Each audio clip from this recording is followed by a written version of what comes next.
Hi guys. You often ask me about curses, and I usually tell you that that's not something that I really do, and mostly I don't. But once in a while, I make an exception. So I woke up this morning at 3 a.m. and I was reminded of this specific situation, and that was my clue that maybe I should tell you about it. So here goes. This situation involved my daughter. And you know, when it comes to our babies, the mama bear comes out, right? So it did, and that explains why I made an exception. I always tell you that you don't need big, fancy rituals unless you want them. You don't need a lot of fancy tools unless you just like to use them, and you can get a helping hand from them occasionally to help raise your vibration, raise your magic. That's all well and good, but it's not specifically necessary. Remember, the magic is within you. So that's why I tell you that you don't have to have all of that. Keep it simple and let the magic flow through you out into the universe. Now, I'm always telling you to let things kind of naturally go as they should go. You don't want to interrupt karma. You don't want to interfere with anyone else's life lessons or your own. We all are here. We have signed up for specific experiences and lessons before we incarnate. That's called a soul contract. We'll talk about that later, okay? So you don't want to interfere with those things specifically. Sometimes it makes you feel better to give things a little push. And this is kind of what happened in this situation. So this involved my daughter and her wife. My daughter's a war vet. So she has a lot of physical ailments stemming from the war, as well as severe PTSD, depression, anxiety. So when you mess with someone like that, it's cruel. It's absolutely cruel. And in this case, it was. My daughter was the type of person that always had really good credit, always had a big bank account, always made sure that she had a secure future. She didn't borrow a lot of money. She didn't run up a lot of bills.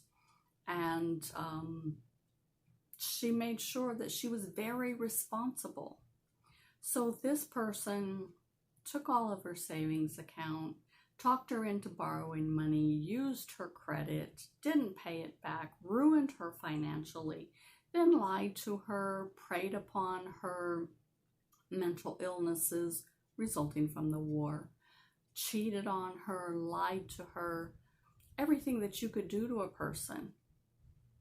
She did it.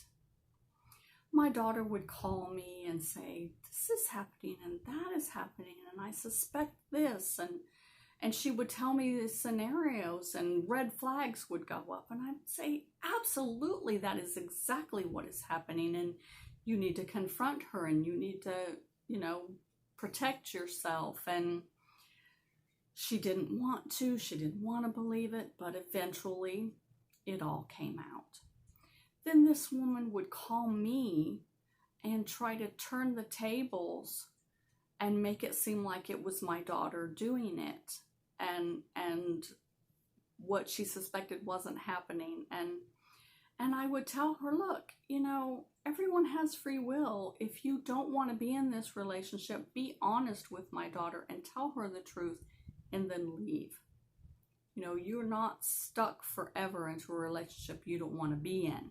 And I would give that same advice to anyone. I give it to you right now. Don't lie about it. Don't cheat behind someone's back.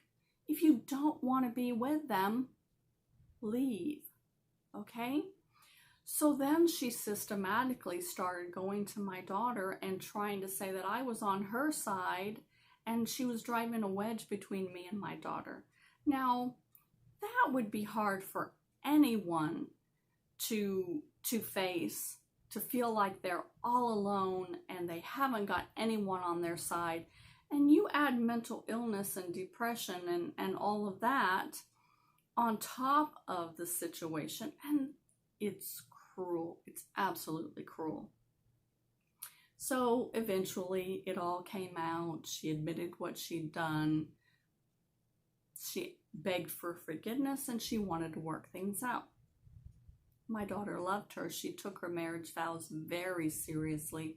And of course, she gave her another chance. That was hard for me to swallow, but knowing that my child is on her path and has to learn her lessons, I knew that I had to let her do this. What was I going to do? She's a grown woman. I can't forbid her to stay with this person, right? So I did what any witch should do. I called her up. It was around Christmas time. I don't celebrate Christmas. I celebrate Yule, but you get the gist of it. So I told her, in the spirit of Christmas, I wish for you all the happiness that you've bestowed on everyone else around you. You reap what you sow. And she saw it as a curse. And my daughter saw it as a curse. And it was a curse. But it was done in such a way that it couldn't backfire on me. I was wishing her happiness, right? So I protected my own karma while cursing her. You see the point I'm trying to make to you, okay? So it was very short-lived. They didn't stay together long, and the relationship ran its course as it should do. But I protected my own karma as well as helping to protect my daughter. So that's the message that I want to give to you. Do it if you must, but do it correctly, okay? Have a great day, guys.